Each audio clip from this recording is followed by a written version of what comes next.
우리가 지난주는 세상이 왜 예수 믿는 사람을 미워하는가 그 말씀을 이제 살펴봤죠. 오늘은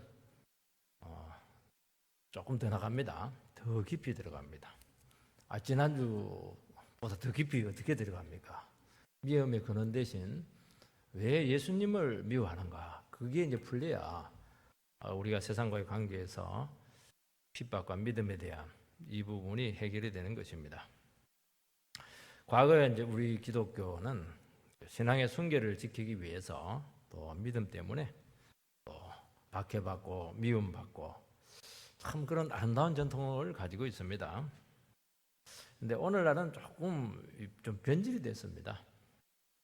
우리가 신앙 순결보다는 그의 그 타락 비리 때문에 참 비난받고 이런 것을 보면서 참 우리는 이제 반성을 해야 된다고 믿습니다. 교회 도덕성 문제, 목회자의 문제, 세속화의 문제, 대형화의 문제, 세습화 이런 여러 가지 것들이 지금 비난의 그런 원인을 지금 제공을 하고 있습니다. 그렇지만 또 한 가지를 짚고 넘어가야 될 것입니다. 세상이 교회 비리에 대한 사례들을 일일이 거론하면서 그것을 전체적으로 생각을 해서 기독교 자체가 뭐가 문제가 있다. 그런 식으로 이제 사회적인 분위기를 몰아가지 않는다고 말할 수 없습니다. 특히 이번 코로나 사태를 통해서 교회가 뭔가 이상한 집단이다. 심지어는 이해할 수 없는 그런 집단이다. 광신적이지 않나. 이런 알게 모르게 그런 취급을 받는다 하는 그런 느낌을 지울 수가 없습니다. 그러니까 교회라고 하는 것은 참 좋은 평가를 받기가 어려운 곳이라는 것을 알 수가 있습니다. 주님은 제자들이 세상에서 미움을 받을 것이라는 것을 미리 경고를 하십니다. 이렇게 하시는 이유는 그 상황이 되었을 때 타격을 받지 않도록 준비시키기 위해서입니다. 왜냐하면 심리적인 압박이 이게 간단하지가 않아요. 또 여러 가지 피해를 당할 수가 있기 때문에 믿음을 잃어버릴 가능성이 참 많습니다. 예수님 떠나고 나서 세상에 딱 가자마자 그냥 몇 번 잽을 맞고 아니면 주먹을 맞고 그냥 KO가 된다면은 안 되지 않겠습니까? 주님께서는 딱 대놓고 성경에서 어떻게 규정을 하냐니까 제자 너희들은 피해자다. 그리고 세상은 가해자다. 딱 그렇게 설정을 요즘 뭐 패러다임이다 이렇게 말한다. 그건 뭡니까? 그걸 뭐라고 하죠? 그걸 뭐 딱 틀을 짜놓고 이렇게 합니다. 왜 틀을 짜냐니까 복잡하게 생각하지 말라는 거예요. 딱 이 틀 안에 무조건 다 집어넣으라는 거예요. 틀림없으니까. 프레임이죠. 프레임을 딱 짜놓으면 계속 그 원리대로 막 밀고 가면 되거든요. 너희들은 피해자고 가해자다. 이런 식으로 말하는 것입니다. 그것은 우리를 하여금 쉽게 대처를 하도록 하기 위해서 그렇게 한 겁니다. 그리고 이 세상의 미움에 대해서 인간적으로 바라볼 것이 아니고 영적으로 보라는 것입니다. 왜냐하면 이것은 신앙 때문에 온 것이고 주님에 대한 이 태도가 드러난 것이고 세상에 제가 이게 노출이 된 것으로 이렇게 보라는 겁니다. 이 전부 다 프레임이에요. 프레임을 탁 가가지고 이런 문제가 딱 생기면 이런 쪽으로 보라는 거예요. 단순하잖아요. 왜냐하면 너무 힘들고 어려운 압박 상황에서 정신을 차리고 수가 없습니다. 그럴 때는 전부 다 이런 식으로 딱 영적으로 프레임을 딱 짜가지고 대처를 해라는 것입니다. 그리고 그 해결점은 뭐냐? 갈등 상황을 복음 전거의 기회로 삼으라는 겁니다. 왜냐하면 다 드러났으니까 우리 식으로 말하면 볼장 볼 거 다 봤으니까 그걸 가지고 이제 딱 그냥 세상이 다 드러났으니까 딱 진리로 그들을 찾아가라는 것이죠. 그리고 인간이 만들어 놓은 아수라장 같은 그 엉망적인 상황 속에서 성령님께서는 얼마든지 역사할 수 있는 공간을 확보할 수가 있다는 것이죠. 하나님의 신이 수명 위에 운행하시니라. 혼돈과 공허 있는 그 위에 하나님의 신이 운행하지 않습니까? 거기에 성령님께서 운행한다는 겁니다. 만진다는 거예요. 만져가지고 만들어낼 거라는 겁니다. 복음은 오늘 말씀에서 본문에서는 미움의 근원이 될 때는 예수에 대한 그 믿음이 아니라 혐오감에 대해서 아주 잘 보여주고 있습니다. 예수님께서 인간으로 오셔서는 상관이 없습니다. 하늘에 계셔도 상관이 없어요. 그런데 하나님의 아들 되신 예수님이 인간의 몸을 입고 인간의 삶의 현장 속으로 찾아온 것이 문제가 되었던 것입니다. 또 찾아와도 돼요. 왜냐하면 인간을 도와주고 또 인간이 원하는 것을 해주고 이렇게 한다면 대환영이죠. 뭐 예수님 너무 좋아하죠. 근데 오신 목적이 좀 그들의 기대와 달랐습니다. 예수님께 오신 목적은 물론 뭐 잘 살게 해줄 수도 있고 뭐 여러 가지 도움도 주겠지만은 그거는 부수적인 문제고, 너 죄가 어떠냐, 너희들의 모습이 하나님 앞에서 지금 이게 제대로 된 거냐, 이렇게 살아가지고 어떻게 하나님 앞에 설 생각을 했는가. 그래서 그들의 삶 전체를 지금 문제를 삼기 시작을 한 것입니다. 왜 너의 인생을 네 것으로 생각하냐, 하나님께 받은 인생인데 왜 하나님 것을 도둑질하냐, 하나님께 다시 내놔라, 그냥 그렇게 하는 겁니다. 그리고 너희들 마음대로 못 산다, 말씀대로 살아야 된다. 이걸 하니까 너무너무 미워했습니다. 왜냐하니까 인간은 자기가 왕이기 때문에 자기 마음대로 살고 싶거든. 마음대로 죄짓고 싶고 마음대로 나를 추구하고 싶고 마음대로 나를 개발하고 싶고, 주님께서 그리 하지 말고 말씀 앞에 딱 제안을 해라. 주의 뜻대로 살아라. 그리고 너의 인생을 늦게 아니다, 내 인생 전체를 나에게 갖다 바치라. 여기서 그냥 세상에 폭발을 한 것입니다. 그래서 이 권한을 알아야 우리가 이 세상의 여러 가지 어려움들에 대해서 우리가 잘 대처를 할 수 있다고 말씀하고 있는 것입니다.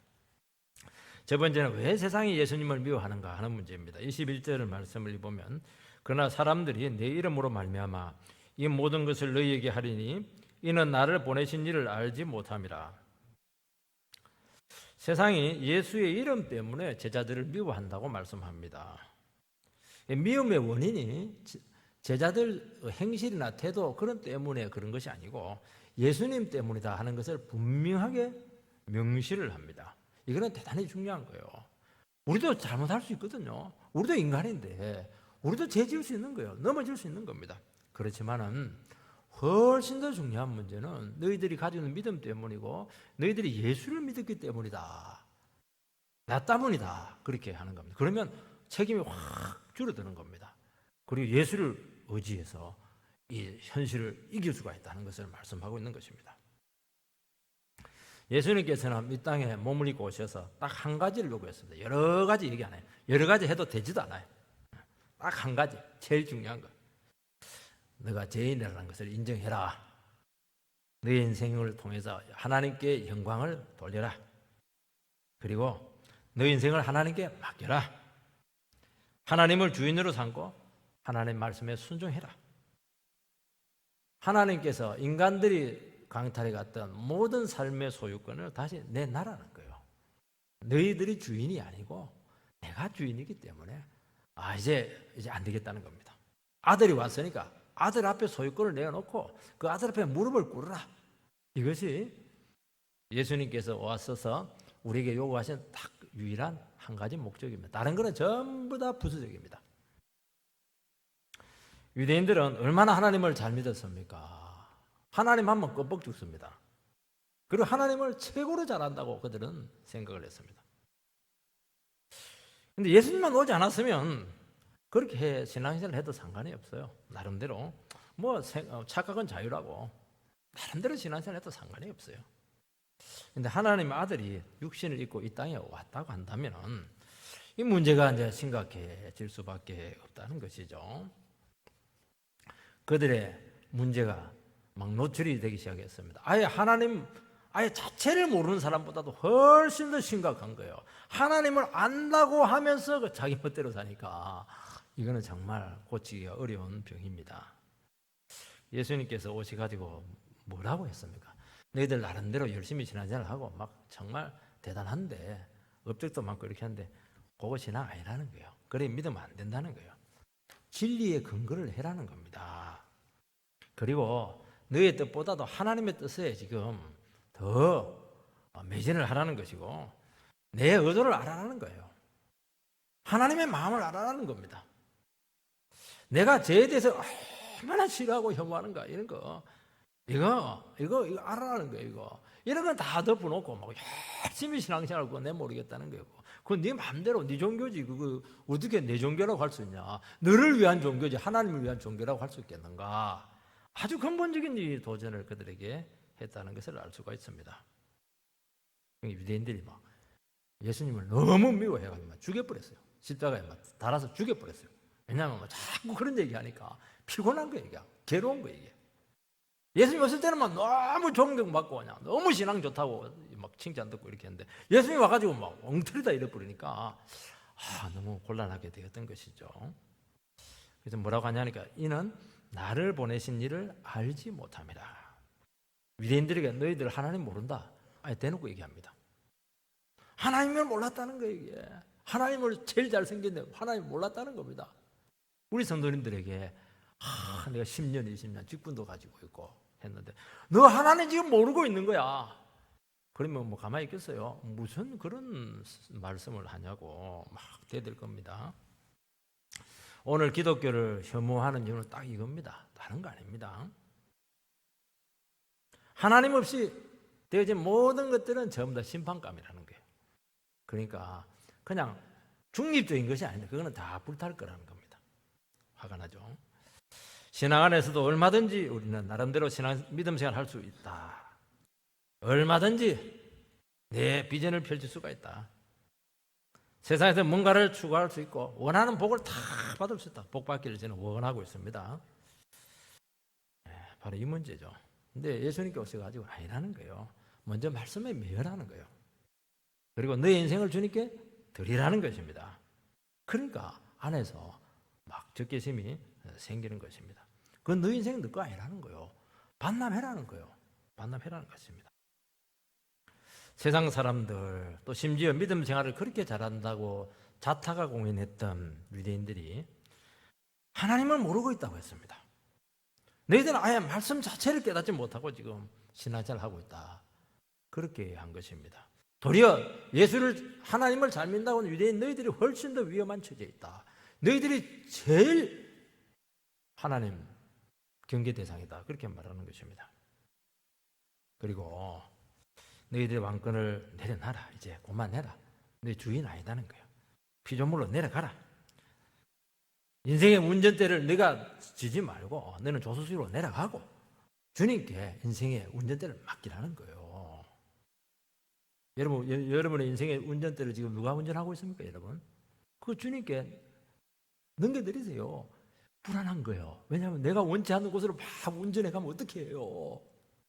그래서 끝까지 운전대를 자기가 쥐고 그냥 살아가는 거예요. 죽이 되든 밥이 되든 막 고집을 피든 터지든 어떻든 사고가 나든 어떻게 하든 상관이 없어요. 운전대 절대로 안 내놓습니다. 이거. 그거 내려놔라. 그렇게 하는 것입니다. 예수님께서 십자가 달리신 이유는 바로 이 싸움이었고 끝까지 유대인들은 운전대를 내놓지 않고 아예 막 하나님 아들을 죽여버렸어요. 예수님께서 십자가 달리신 이유는 딱 하나입니다. 나는 죽어서라도 너희들이 인정하지 않겠다는 거예요. 더 이상 절대로 육신대로 살지 말고 그렇게 그들의 마지막 순교의 정신으로 도전을 했던 것입니다. 주님께서 육신을 입고 오신 것은 하나님이 세상에 적극적으로 개입하시겠다는 겁니다. 그전에도 뭐 천사를 보내기도 했어요. 선지자를 보내기도 했어요. 또 말씀을 보내기도 했어요. 그거는 그때는 좋을 때입니다. 이제는 그래 안 하겠다는 겁니다. 하나님과 똑같으신 하나님의 아들을 직접 보내겠다는 겁니다. 그리고 그분을 통해서 인간의 모든 근본적인 문제를 전부 다 해결하겠다는 것입니다. 그래서 하나님께서는 아들 대신 예수님께 정권을 주었고 해결사로 보내셨고 하나님의 대리자로 이 땅에 오셨던 것입니다. 그래서 예수님께서는 오셔가지고 바로 하나님의 행위를 바로 했어요. 너 제가 용서되었느냐 이건 전부 다 하나님께서 하시는 것이거든요. 예수님은 거침없이 그 얘기를 했어요. 너의 죄가 용서되었느냐 딱 그렇게 선포했습니다. 그건 제가 용서되는 겁니다. 주님께서 이 땅에 오심으로써 인간은 이제 대충 살아갈 수가 없습니다. 속이면서 못 살아요. 신앙 흉내 이렇게 내가지고 안 됩니다. 형식적으로 신앙 거기만 왔다 갔다 하고 이렇게 안 됩니다. 진짜 믿어야 돼요. 그분 앞에 무릎을 꿇고 내 인생을 그분에 바쳐야 되고 정말 하나님이 나의 주님이 되십니다. 그걸 전 삶을 통해서 고백을 하면서 살아갈 수밖에 없게 되었다는 것입니다. 그분에게 나와서 철저히 구조조정을 받으라는 거 말씀을 하고 있는 것입니다. 아니 지금 나이가 70이 됐는데 60이 됐는데 이때 무슨 구조조정 받냐고 아니라는 거예요. 죽기 전에 구조조정 받아야 된다는 겁니다. 예수님께서는 그 세리장 거부 삭개오의 집에 방문을 합니다. 키 작은 삭개오 예수님 만나 그 찬양했잖아요. 뽕나무에 올라갔다네 그렇게 찬양했잖아요. 그 집에 방문을 했어요. 방문한 이유는 뭐 하려고 방문했습니까? 그 집에 와서 뭐 떡 먹으려고 한 거 아니거든요. 내가 있으니까 내 앞에서 스스로 알아서 구조조정을 하라는 겁니다. 어떻게 구조조정했습니까? 그 전까지 삭개오는 막 무조건 끌어모았어요. 막 덩쳐먹던 어떻게 보면 세리장이니까 머리 하지 말라는 거야. 베푸는 삶을 해라는 겁니다. 그리고 막 키가 작고 열등감이 있으니까 막 사람이 놀래요. 이것들 봐라. 내가 막 그냥 너희들이 코를 납작하게 해줄 거야. 막 그러면서 막 복수심으로 막 분노로 그냥 세상을 그냥 향해서 그냥 살았던 겁니다. 그거 내려놔라는 거예요. 분노 싹 내려놓고 사랑으로 은혜로 살아라는 거예요. 그게 구조조정이죠. 뭐 그게 더 이상 네 힘으로 살지 말고 하나님을 의지해라. 그게 회개잖아요. 회개잖아요. 운전대 내려놔라는 거예요 지금. 그러면 어떻게 했냐? 말로만 한 게 아니에요. 행동을 보였습니다. 재산의 반을 탁 내어놓습니다. 가난한 사람 싹 나눠줘요. 그리고 얼마나 이 사람이 사기를 많이 쳤습니까? 얼마나 사람들 등쳐먹었어요. 그래서 사기치고 남은 거 빼앗은 것은 4배로 갚겠습니다. 4배로. 여러분 4배로 갚으면 어떻게 되겠어요? 1,000만 원이면 4천만 원이에요. 여러분 완전히 망한 거예요. 이거, 여러분 4배로 갚는 이유는 뭐냐니까 율법에는 남은 것을 빼앗으면 4배로 갚도록 율법 규정이 되어 있습니다. 그러니까 삭개오는 예수 만나가지고 완전히 망했습니다. 인생 종쳐버렸어요. 그동안 모은 재산 다 포기하고 예수와 함께 인생 밑바닥에서부터 믿음으로 다시 새롭게 시작하겠습니다. 그것이 회개고 그것이 주님 앞에 나와서 수술 받는 것이고 구조조정 받는 줄 믿습니다. 그거 해라는 게 그거. 그게 신앙이에요. 여러분 신앙은 그냥 종교를 하나 가지는 게 아닙니다. 요즘 마음이 울적하네. 나이가 들고 이렇게 하니까 내 미래가 걱정이 되네. 위안을 받자. 그거 아닙니다. 그거는 그냥 부수적인 거예요. 그건 아니에요. 주님께 나와서 철저히 구조조정 받으라는 것입니다. 하나님을 모르고 살아온 그 허망한 인생 이제 그렇게 안 살겠습니다. 회개합니다. 하루를 살아도 내가 주님과 함께 열매 맺는 삶을 살겠습니다. 그동안 전부 다 내 것이라고 움켜쥐고 있던 거 이제 다 이거 내려놓고 주님 내 거 하나도 없습니다. 나를 통해서 마음껏 내 인생을 써주시고 내 재산을 써주시고 내 머리를 써주시고 내 재능을 써주세요. 차압딱지를 붙이는 거예요. 내 권리 차압딱지 딱 붙이고 내 재산 차압딱지 딱 붙이고 내 몸도 차압딱지 붙이고 자기 몸은 자기 거라고 생각을 해요. 주님께 차압딱지 붙여버리면 차압딱지 붙이면 손 못 대잖아요. 내가 손대지 못하게 하는 겁니다. 우리 전부 다 자기가 손대거든요. 내 마음 이거 차압딱지 붙이세요. 내 마음 속에 아무거나 집어넣으면 안 돼요. 그거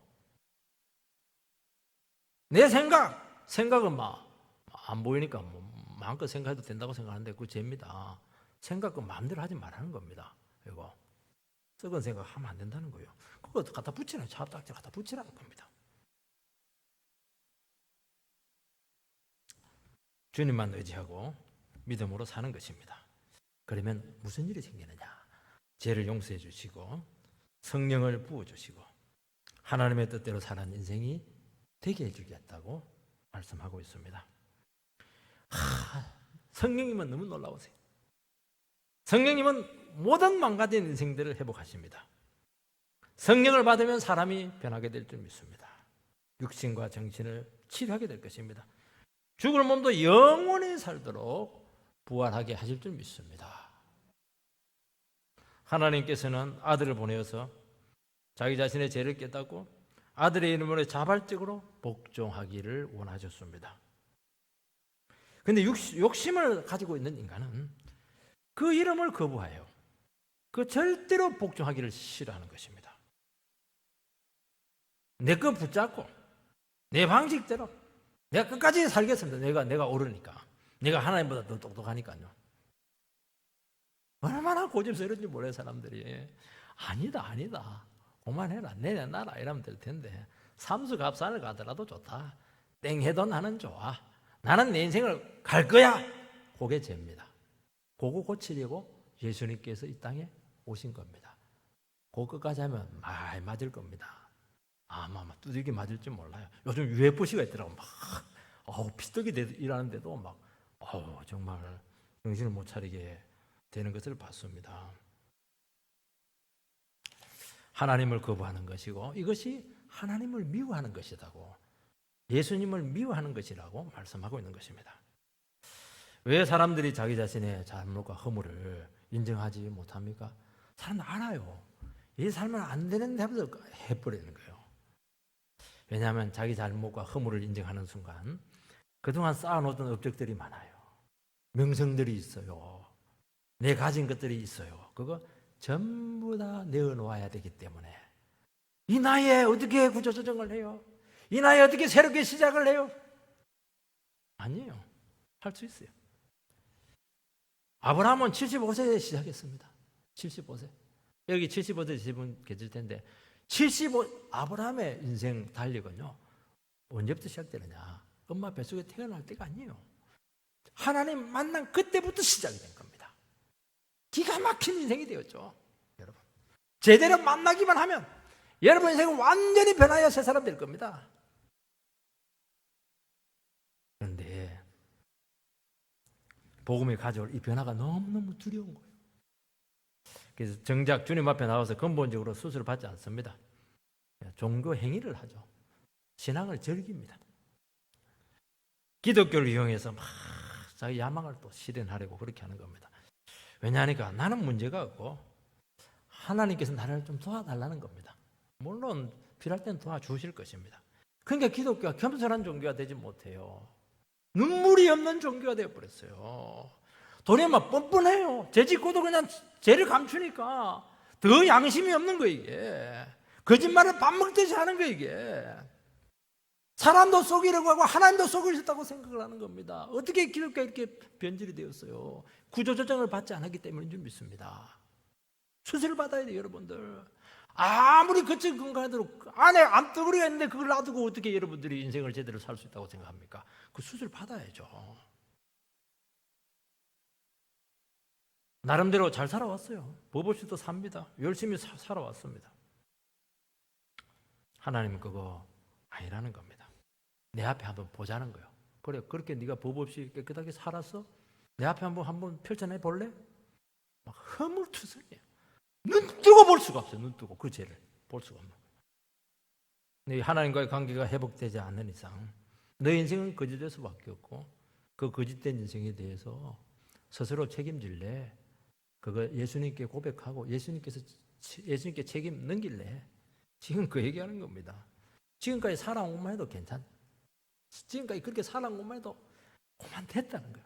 언제까지 헤매고 언제까지 그렇게 그냥 언제까지 고집피면서 성질 부리면서 그렇게 살 거냐는 거예요. 더 겸손하게 살아라. 내랑 같이 한번 풍성한 삶 살아보자. 얼마나 멋있는 삶이 있는데 왜 그렇게 고집을 부리고 있냐. 우리에게 그렇게 도전하는 줄 믿고 이 말씀을 달게 받으시는 우리 성도님 되시기를 정말 주님의 이름으로 축원드립니다. 두 번째는 더 이상 죄를 핑계댈 수가 없게 되었다는 것입니다. 22절 읽어보면 내가 와서 그들에게 말하지 아니하였더라면 죄가 없었으려니와 지금은 그 죄를 핑계할 수 없느니라. 주님께서 이 땅에 오셔서 말씀을 했기 때문에 인간이 지은 죄에 대해서 이제 핑계할 수 없게 되었다는 것입니다. 여러분, 예를 들어서 중앙선을 침범하면은 범법행위다, 도로교통법에 규정이 만들어져야 죄를 물을 수가 있습니다. 그전에는 중앙선 침범하고 실질적 사고가 났더라도 살인죄는 성립될지 모르겠지만 도로교통법에 의해서는 처벌할 수가 없습니다. 예수님께서는 많은 말씀을 하나님의 자격으로 했습니다. 예수님 자신이 요한복음 1장 1에 말씀이셨습니다. 예수님은 진리 그 자체가 되셨습니다. 그리고 스스로 하나님의 아들이라고 선포했습니다. 인간은 죄인이고 죄를 해결하기 위해서 왔다고 말씀했습니다. 그리고 그 죄를 해결하기 위해서 예수님 자신이 제물이 되셨습니다. 그래서 모든 인간은 반드시 자기 자신의 죄인됨을 고백하라고 아예 단도직입적으로 요구를 했습니다. 그거 하나 한 거예요. 예수님 기적도 행하기도 했는데 왜 병 고쳐서 줬습니까? 병 고쳐준 이유는 병 고쳐서 잘 먹고 잘 자라는 것이 아니고 병 고침을 통해서 내가 하나님의 아들이니까 병보다 더 근본적인 이 죄 문제를 너희들이 인정을 하고 십자가 앞에서 이거 해결하라는 겁니다. 종교 지도자들에게 조목조목 죄를 지적을 했습니다. 바리새인들한테. 그래서 소급해서 그들에게 심판을 선언을 했습니다. 왜냐하면 이들이 너무 많은 안 좋은 종교의 모습을 보였기 때문이죠. 영향이 컸던 것입니다. 근데 그들은 심판의 메시지를 듣고도 변화가 없었고 반응이 없었고 대수롭지 않게 여기게 된 것이죠. 그리고 거부하고 미워하고 핍박하고 자기 자신을 버리기가 싫었던 것이죠. 왜냐하면 다 가졌으니까요. 종교지는 다 가졌어요. 물질을 가졌지, 기득권 가졌지, 종교권 가지고 있지, 다 가졌잖아요. 왜 내가 예수 믿고 구조조정 받아요? 계속 내가 주도권 가지고 이 세상 살고 싶죠. 예수님께서 막 도전을 했던 겁니다. 그래도 막 책망할 때가 좋은 겁니다. 너희들은 지옥에 갈 거야. 회칠한 무덤이야. 그럴 때가 좋은 거예요. 그건 아직도 예수님께서 기회를 주고 있는 것이거든요. 아예 화에 맞은 사람은 아예 말 자체도 안 합니다. 안 되기 때문이죠. 사람들이 세상을 품고 섬기면서도 그릇된 판단으로 진리를 따르는 사람을 막 비난하고 핍박해요. 그런데 그것이 죄다 하는 하나님의 법이 없으면 그 문제될 것이 없습니다. 주님께서는 오셔가지고 죄라고 얘기했습니다. 좁은 길을 가라. 두 주인을 섬기지 마라. 날마다 너를 부인하고 십자가 지고 가라. 기가 따갑도록 증거를 했습니다. 그런데도 불구하고 죄를 좋아하고 세상 우상을 품고 살게 된다면 이제는 너희들이 들은 그 하나님의 말씀의 잣대가 너희들을 정죄하게 될 것이고 그 정죄가 지옥 끝까지 너희들을 정죄하며 소리치게 될 것이라는 것입니다. 그래서 나는 심판받는 인생이다 하는 것을 그 하나님의 말씀이 증거를 한다는 겁니다. 그래서 이제부터는 하나님의 말씀을 듣는 순간부터는 우리는 하나님 말씀 앞에 굴복을 하든지 아니면 하나님 말씀과 대결하는 삶이 되든지 이 둘 중에 하나의 삶으로 딱 재편이 된다는 겁니다. 예수님 오지 않고 말씀을 안 들으면 상관이 없어요. 들으면 이제부터는 이제 달라진다는 것입니다. 예수님께서는 진리만 증거했습니다. 진리는 오류가 없습니다. 십자가 사랑을 실천했습니다. 예수님은 선 그 자체가 되십니다. 여러분, 주님이 오시기 전까지는 상관이 없어요. 주님이 오셨기 때문에 문제가 되는 것입니다. 여러분들 교회에 나왔으니까 문제가 된 거예요. 설교를 들었으니까 문제가 된다는 것입니다. 주님 앞에 서면은 우리가 죄인이라는 것을 고백하지 않을 수 없는 것입니다. 예수님을 인격적으로 딱 대면하지 못했으니까 많죠. 진짜 예수님을 딱 앞에 서면요 아무 말 못해요. 딱 한마디만 합니다.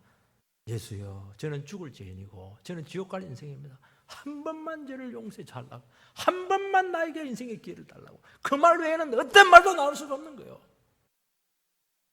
베드로가 막 고기 잘 잡다 막 까불었잖아요. 밤새도록 고기 한 마리 못 잡았어요. 오른쪽에 가서 던져라. 무슨 그런 말도 안 되는 소리를 하냐고 딱 던졌네. 그물이 찢어졌습니다. 그럼 어우 땡 잡았네. 그렇게 하지 않고 예수님 앞에 무릎을 탁 꿇습니다. 저는 죄인입니다. 저를 떠나소서. 내가 하나님 당신 앞에 설 자격이 없다고. 나는 모든 게 허물투성이라고. 너무 까불었다고 말이죠. 너무 나를 잘하겠다고 말이죠.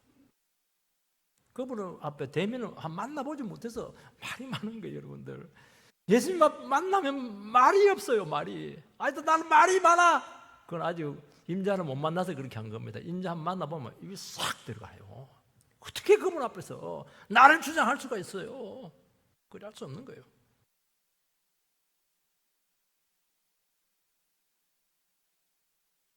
그런데도 불구하고 그 주님을 미워하고 주님만 의지하는 성도를 배척한다면 그거는 죄를 좋아하는 것이고 빛을 싫어한 증거입니다. 더 이상 자기 죄를 핑계할 수가 없는 거예요. 인간은 하나님의 아들을 죽인 죄에 대해서 더 이상 핑계할 수가 없습니다. 하나님께 영광을 돌려라. 인생을 주님께 맡겨라. 하나님 말씀에 순종해라. 하나님만 의지해라. 물질도 너 것이 아니고 네 마음대로 쓰지 말고 하나님 영광을 위해서 써라. 청직이다. 이 말 듣기 싫어가지고 예수님을 십자가에 달려서 죽이신 것입니다.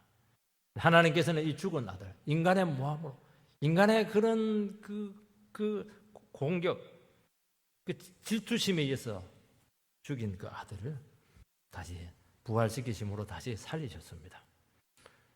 누가 진실입니까? 예수님을 죽인 인간이 진실입니까?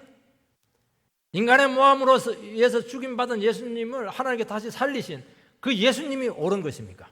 예수님이 옳은 것이죠. 죽음으로 이긴 거예요. 마귀는 죽였으니 끝났다고 생각했어요. 아니라는 거예요. 하나님 다시 살리셨어요. 마귀가 틀렸다는 거예요. 예수가 옳다는 거예요. 예수가. 그래서 우리가 예수의 십자가와 부활 앞에 서게 되면은 어떤 인생도 이제 변명이 통하지가 않아요. 예수님의 공개 선언입니다. 예수가 하나님의 아들이고 예수의 말이 진리고 예수를 의지하는 사람은 망할 인생이라는 겁니다. 그 공개 선언이 지금 된 겁니다. 그래서 변명을 할 수가 없습니다. 제가 대구에 있을 때 급성 황달이 걸린 남편을 두고 있는 그 가정에 신방을 요청을 해서 급히 갔어요. 황달도 그런 황달 처음 봤네. 완전 오렌지야. 귤 같아요. 노래요. 전부 다. 급성이에요. 아내는 침상에 닝개를 꽂고 누워있는 남편에게 위로는 안 해주고 막 계속 말을 하는 거예요. 내가 뭐라고 했냐고. 그만 술 처먹고 술 먹지 말고. 처먹고는 틀린 거예요. 술 먹지 말라고 했습니다. 무리하게 살지 말고 집에 일찍 들어오고 노름하지 말라고 기가 갔다 갔도록 얘기하지 않았냐고. 남편이 죽어가면서 눈만 껌뻑껌뻑하면서 가만히 다 들고 있어요. 대꾸도 못해요. 우리 같으면 그런 위기 상황에서 좀 위로해주고 그렇게 할 텐데 위로 없었어요. 아내가 더 속이 터지는 거예요. 이게 속에서 천불이 났던가 봐요. 그리고 한마디 딱 더 합니다. 지금으로도 안 늦었으니까 내가 예수 믿으라고 당신을 위해서 내가 목사님 지금 신방을 요청했다고. 그리고 예수 영접하고 며칠 후에 천국으로 갔습니다. 아무 말을 못해요. 핑계를 대대. 그전에 얼마나 많이 핑계를 냈어요. 이것 때문에 안 되고 저것 때문에 안 되고 그런데 딱 죽을 위치에 있으니까 아무 말을 못해요. 부인이 무슨 말을 해도 대꾸를 못하는 거예요. 모든 것이 끝났을 때 회복 불능 상태에서도 포기하지 않고 진리를 말할 수 있는 그 아내의 사랑이 결국에는 마지막 순간 한 영혼을 살리는 것을 보고 이야, 기독교는 바로 이거구나 하는 것을 저는 깨닫게 되었습니다.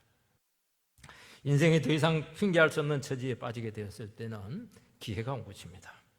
세상은 1%의 가능성만 있어도 예수 안 믿습니다. 내가 좋아하고 내 욕망을 위해서는 절대로 자기를 포기하지 않습니다. 왜냐하면 나는 대단하거든요. 그런 중에서도 하나님의 말씀은 증거되어야 한다는 것입니다. 다 망가지고 문드러지고 실패로 모든 게 끝나고 그렇게 되었을 때 입이 10개라도 할 말이 딱 없게 되었을 때 그때 하나님의 법은 그 영혼을 찾아가서 결국에는 아무 핑계대지 못하고 입을 딱 다물게 만들고 죄인인 것을 고백하게 하는 줄 믿습니다. 제자들이 복음 때문에 미움받고 핍박을 받습니다. 말씀이 땅에 떨어지고 조롱과 무시를 당했습니다. 이것은 진리에 문제가 있는 것이 아니라는 것입니다. 진리에 대한 태도를 통해서 세상이 얼마나 죄된 것인가 하는 것을 드러내는 것입니다. 그 아름다운 말씀, 그 영혼을 살리는 말씀, 그 위대한 주님의 희생적인 사랑, 이것을 가지고 막 조롱을 하는 사람 얼마나 못된 사람이에요, 여러분. 그거 조금 인생에 대해서 진지하고 인생에 대해서 정직하고 순수하게 살려고 제대로 살려고 한다면 어떻게 예수의 십자가 앞에서 자기를 주장할 수가 있겠습니까?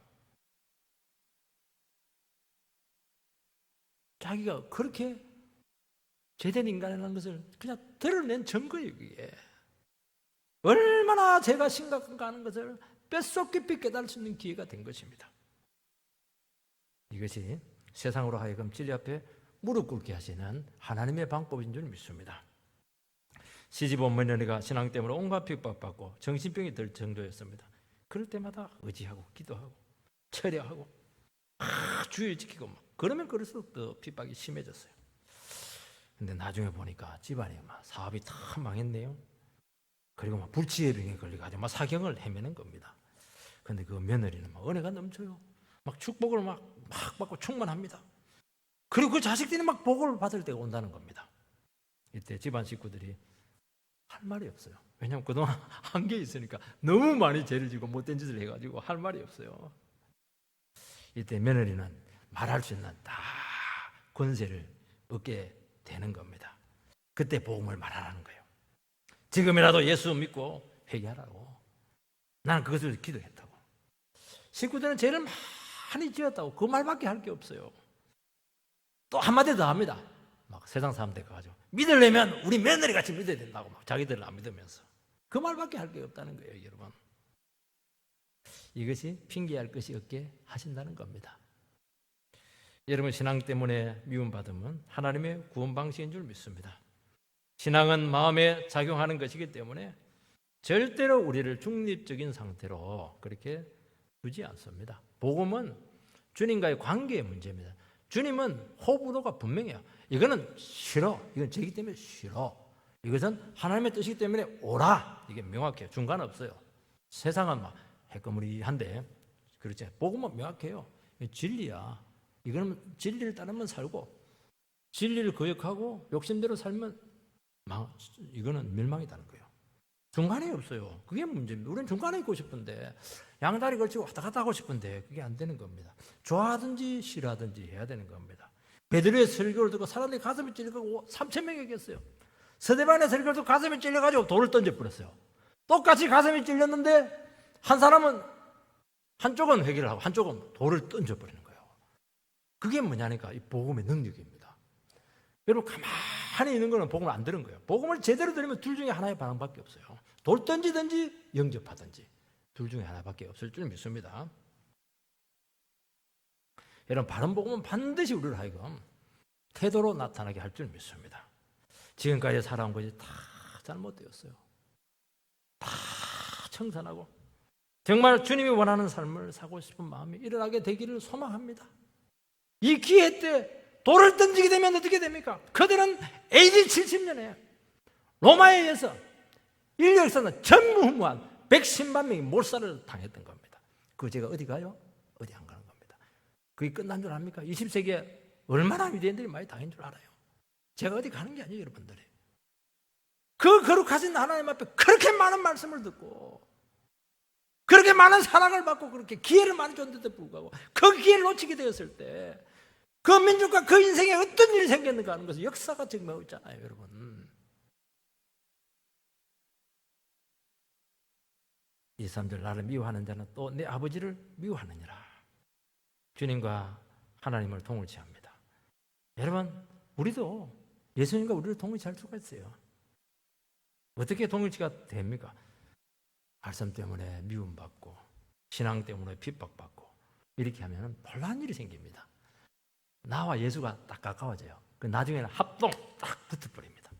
내가 예수.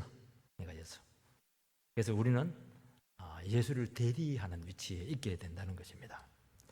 세상은 가만히 있으면 하나님에 대한 태도를 알 수가 없어요. 그렇게 하나님 정오하면서도 도덕적이라 심지어 신앙의 흉내까지 낸다는 겁니다. 근데 예수 믿는 진짜 제대로 믿는 사랑의 화신, 은혜의 화신이 딱 나타나면 중심이 막 드러나. 왜냐하면 자기 엉터리라는 게 드러났으니까요.